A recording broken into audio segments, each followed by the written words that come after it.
Hey guys, this is Harish Nagar, and in today's video lecture, I am going to talk about early Indian English writing.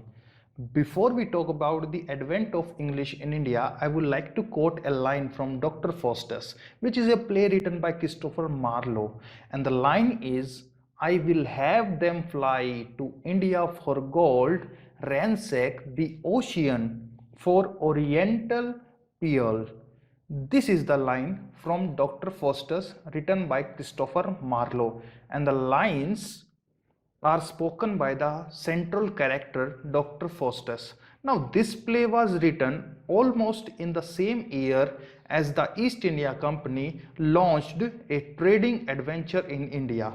And as you can see that Marlowe's word here symbolize the Elizabethan spirit of adventure and of course their ambition for power, as the words are, I will have them fly to India for gold. So gold, that means ambition for power and money, and ransack the ocean of oriental pearl, which shows the Elizabethan spirit of adventure.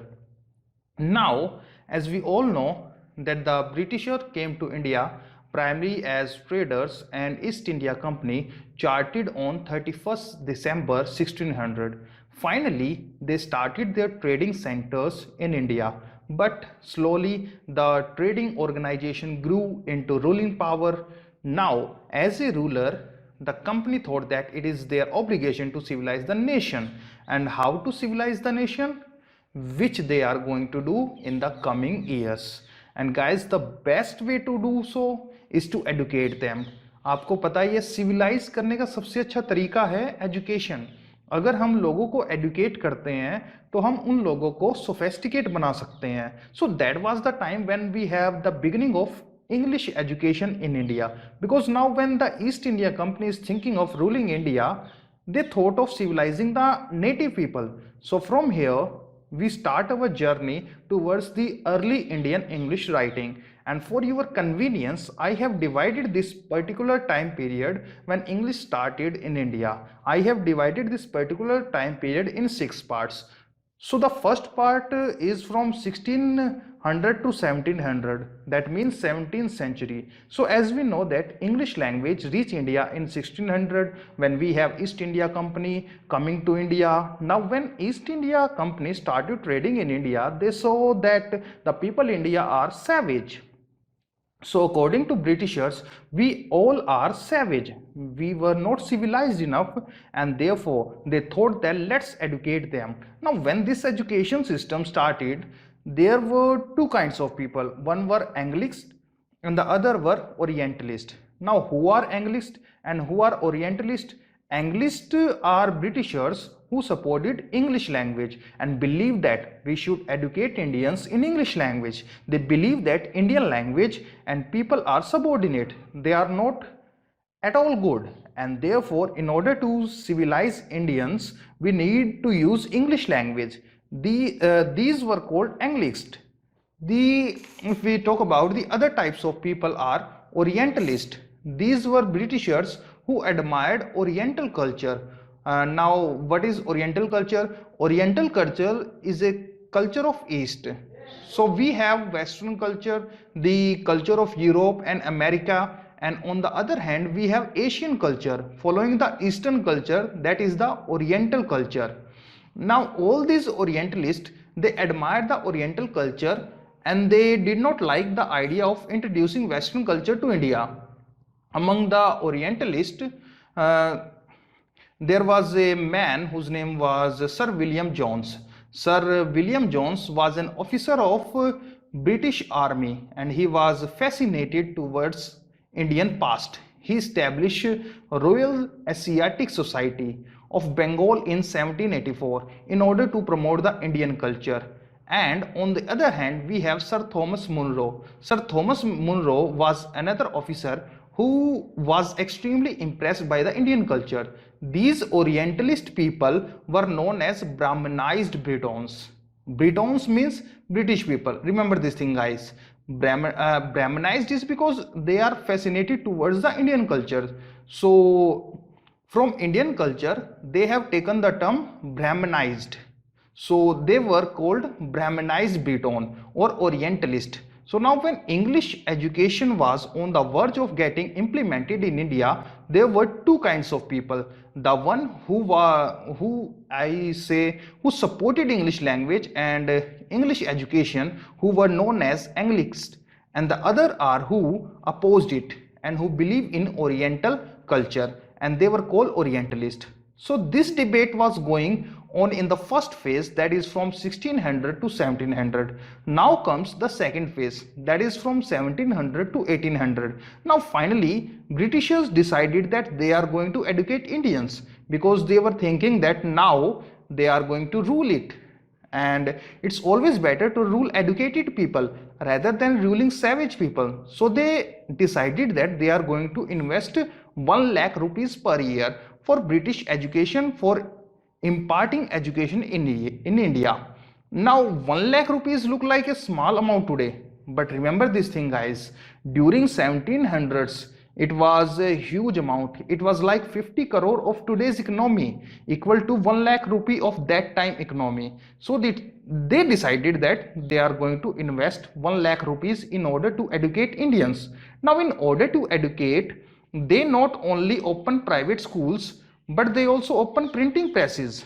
So guys, printing presses was set up in different part of the country, along with the grammar dictionaries and translation. And printing press also gave rise to the first newspaper in India, and the first newspaper is in India was Hicks Bengal Gazette. Remember this thing guys, it is very important. So printing press was set up, private schools were set up, and then colleges were also set up. So the first college was set up in Cadalore near Chennai, set up in 1770s. Then second was set up in Mumbai in 1718. The third was set up in Calcutta in 1720.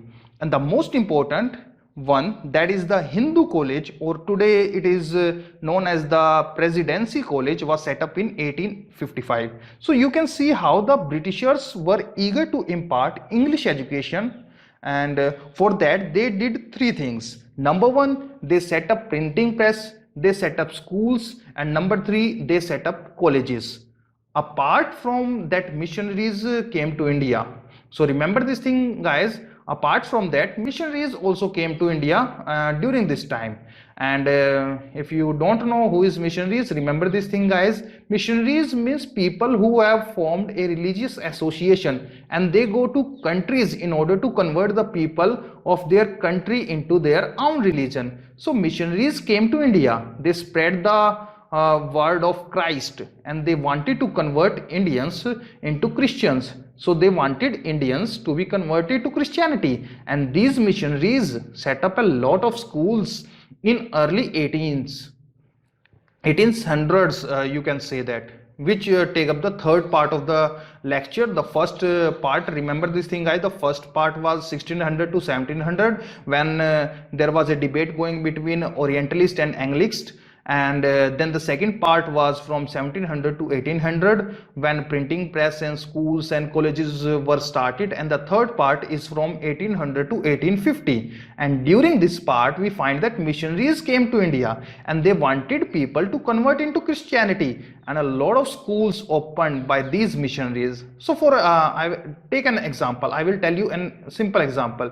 We have various college, various schools open all across India. These schools can be taken an example of missionaries, because Christian missionaries are funding these schools. These are non-profit making schools. Christian missionaries are funding these schools, and the main aim of these schools is to impart education and also to tell people about Christianity. Because a student who is studying in the school for a period of as long as 12 years, he is going to take up a lot of Christian values in the period of 12 years, and that is how he will have this thinking that might be he will convert into Christianity towards the end of his schooling career. So now we come on to the third phase. Now in third phase, first of all, I would like to tell you that missionaries were set up.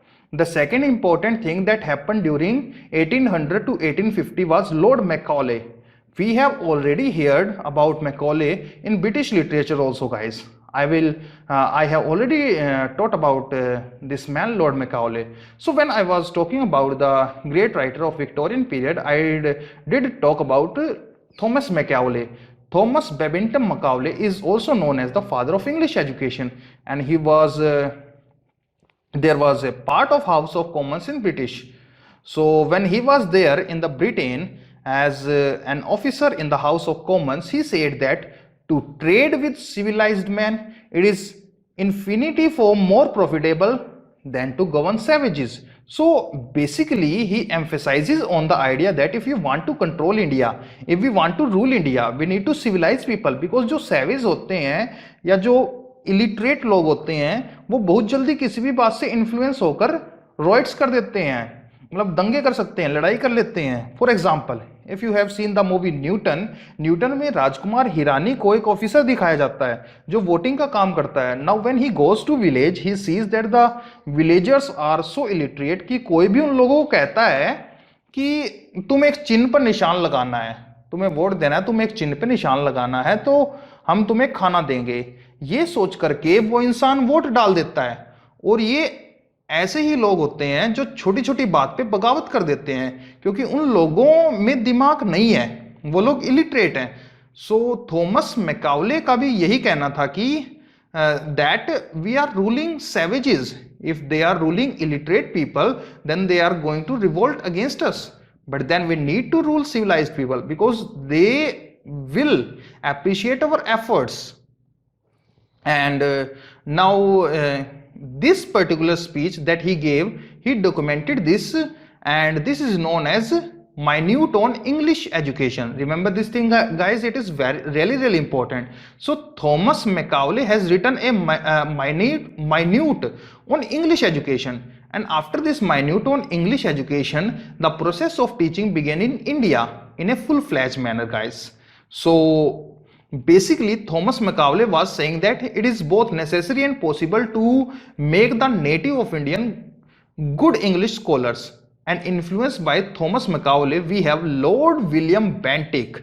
Lord William Bentinck said that the great object of British government ought to be the promotion of European literature and science among the native of India. So Lord William Bentinck was an officer also who served as the governor of English colonies, and that is the time when he was influenced by Macaulay, and he said that the great object of British government need to be promotion of European literature and language. So this was happening during 1800 to 1850. Also during this time, we find that the number of those educated in English rapidly increased.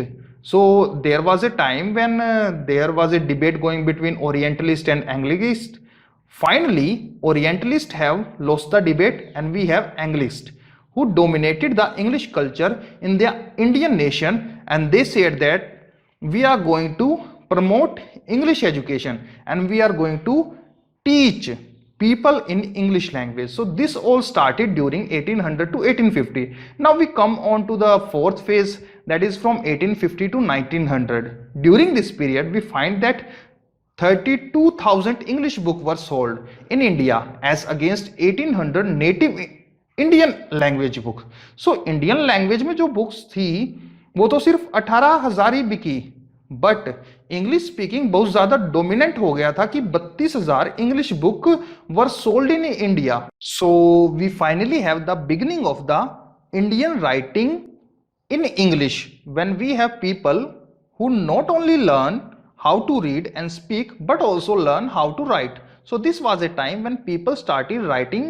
in English because now they had the audience who could read English. Because suppose अगर कोई इंसान abroad जाकर English पढ़ भी आता है but he would never dare to write in English because उसको पता है कि यहाँ के लोगों को इंग्लिश आती नहीं है, यहाँ के लोगों को तो हिंदी आती है, तो वो अब्रॉड जाकर इंग्लिश में नहीं लिखेगा, क्योंकि अगर वो इंग्लिश में लिखेगा तो उसकी बिकेगी नहीं यहाँ पे book. But now in the Indian education system में इंग्लिश इतना प्रोमिनेंट रोल प्ले करने लग गई कि अब राइटर्स ने इंग्लिश में लिखना चालू कर दिया बिकॉज दे न्यू कि अगर हम इंग्लिश में लिखते हैं तो बहुत सारे लोग हैं जो हमें पढ़ेंगे because now people know how to read English. So this was a time when English started as a language and people started writing in English. And one of the most prominent writer who began writing in English was Raja Ram Mohan Rai. So we are going to look at Raja Ram Mohan Roy and his work in the next coming video lecture. So Raja Ram Mohan Rai was the first modern writer who started writing in English in India. So this makes us come to the fifth stage, which is from 1900 to 1950s.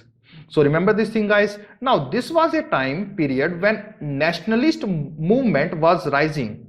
For example, Quiet India movement हो गई, Swdeshi movement हो गई, all these movement were starting. So because of these movement, we find that a lot of anti-English sentiment came up. People started boycotting the foreign education, they boycotting the foreign goods. We had this called Swdeshi movement, in which Mahatma Gandhi said that let's burn all the foreign clothes and let's say that we are going to now use khadi, which is our Indian production. So with the nationalist movement, we find that anti-English sentiment was coming up. But even in spite of that nationalist movement itself, use English as a medium. So if you look at the taglines of nationalist movement, Quiet India movement, अपने आप में English में है. ये जो quite India movement हुआ उसका नाम ही इंग्लिश में है, which means that now people found English as a more appropriate means of gaining freedom. So we have Mahatma Gandhi and Jawaharlal Nehru. They showed how English language could be used as a tool to bring freedom. And as the Gandhian whirlwind blew across the country during 1920s and 1947, we find that a lot of writers started writing in English. We have Mulk Rajanand, R.K. Narayan, Raja Rao, all of them started writing English fiction. Why? Because they wanted to impact that Gandhian movement with their writing. They wanted to make sure that they are giving or playing their own part in the nationalist movement, because when their books were read by people, then people were quite eager to participate in the nationalist movement. They were eager to boycott Britishers from India. So with that particular Gandhian movement, we have a lot of Indian English novelists coming up, and they started writing in English, and they took up some prominent themes such as freedom for struggle, struggle for freedom, east-west encounter, communal problems, miserable condition of the untouchability, landless poor people, downtrodden section of society, economically exploited farmers. All these topics were taken up by the budding writers, and this period was known as the literary renaissance in India. So if we say that modern literary renaissance was this period when a lot of writers like Mulk Rajanand, R.K. Narayan, Raja Rao were writing, and there was spreading the Gandhian ideology in their work. So you could see how English as a language became prominent during this particular period. Even after knowing that we were supporting anti-English sentiments, we were against Britisher, but still, while we were fighting with Britishers, we were using their own language to the best of our capacity. Finally, we find that India got independence and then Britishers were gone. But what is left with us is the English language. So then we come on to the sixth period, that is from 1950s to 2000. Now this was a period when we have English literature coming up in India also. Despite the resentment from some sections, English remained at the heart of Indian society, and now you can see how English is used as a prominent language in mass media, in higher education, in government works. And you will be surprised to know this fact that approximately 4% of Indian population use English. Now this figure 4% might seem insufficient, but out of the total population of India, this 4% means 30 million speakers. Now 35 million speaker means that India become the largest English speaking community after USA and UK. So India is the largest English speaking community after USA and UK. So the third largest English speaking country in the entire world is India. So you can see how English is now as an important language. We are doing masters in English literature. We are going to fight in the competitive exam which is going to test our knowledge based on the English literature. Then we are going to pursue a PhD and we are going to teach people in English. So this entire English education has become a part and parcel of India. So now in this particular lecture is the summarize. We will see that we have divided the early Indian English writing in 6 sections. The first period was 1600 to 1700, in which we saw how Eastern company came in India, and then we have the debate going between Orientalist and Anglist. They came the second part. Then the second part started from 1700 to 1800. This was a period when printing press was set up, colleges and schools were set up. Then we have the period from 1800 to 1850, and during this period, guys, missionaries came. We have Thomas Babington Macaulay, who wrote minutes on English education, and then we have seen how a lot of schools and colleges were opened up, and all those schools and colleges focused on English language and English education. Then we have the fourth period, in which we find that a lot of writers started writing during 1850s to 1900. Why? Because now they could see an English speaking audience in front of them, and therefore they started writing in English language. One such important writer was Raja Ram Mohan Rai, and also these were the writers who stimulated literary creation in other languages like Bengali, Marathi, Gujarati from 1900 to 1950s. This is the main literary renaissance of India, because at this time we have the nationalist movement and a lot of writers who are supporting nationalist movement, writing novels and short stories in English language, targeting people, telling them that we need to boycott Britishers from India, we need to eradicate the untouchability and other social evils from India. So this was a period when Gandhian movement was establishing on the Indian English literature. And finally we have the last movement, that is from 1950 to 2000, when Britishers were gone, and after that we see how English language have become an important part and parcel of our society.